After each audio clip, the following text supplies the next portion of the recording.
Hello, teachers, and welcome to the heart of lesson number 1, Patterns of Creation. So this lesson is going to be loosely looking at Genesis chapter 1, and we're going to be first introing this idea that humans are somehow connected to trees, and we're going to build on that through the rest of this fall semester. So the way that I'll do these heart of the lesson videos is I'm going to start off with just a quick overview as to what I'm going to teach on from the front. And then I will switch over to your personal station so that you get a great synopsis as to what you need to do. If you're curious about what the other teachers are doing, it's all there in the same lesson, so you can scroll through that and read through it and all that good stuff. But without further ado, so this first lesson is going to be very simple as far as what I'm doing from the front. I'm going to show a very short video that gives a quick synopsis as to what happens in the first 6 days of Genesis 1, all the way up until when humans are created. And then I'll take over and just finish off the idea that humans are created, and then God rested on the seventh day, and send them on their way to your station, which is all about this thing.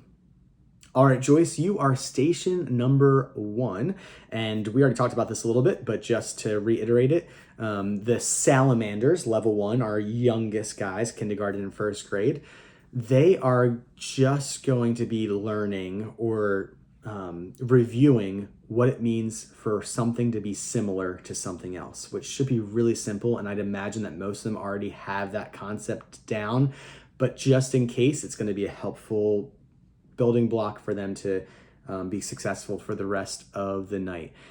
So I have a slideshow there that has a really simple activity where you say, like, are these two images the same thing or are they different?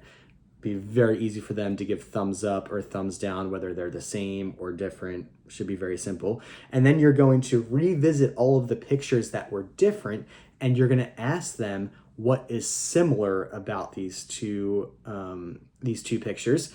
And that's where we're going to start to think about, okay, so even though those two pictures of pizza are different because the one is a plain pizza and one has a bunch of toppings on it, there are similar things. They're both pizza, they're round, they have cheese on them, sauce, whatever it is, that kind of idea. And you're going to go through the other pictures and talk about the similarities between the pictures, even though they are different.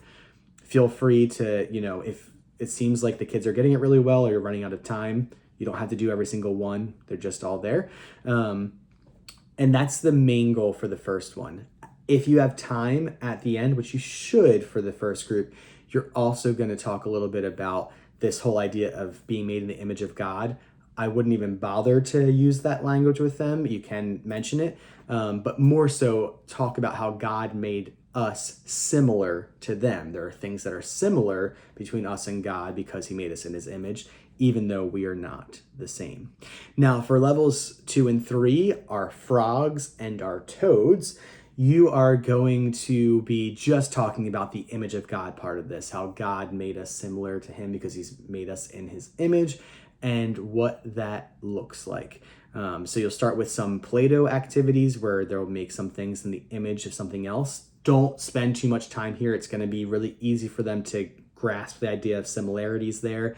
It'll be a great building block for them, but don't spend a ton of time on that part.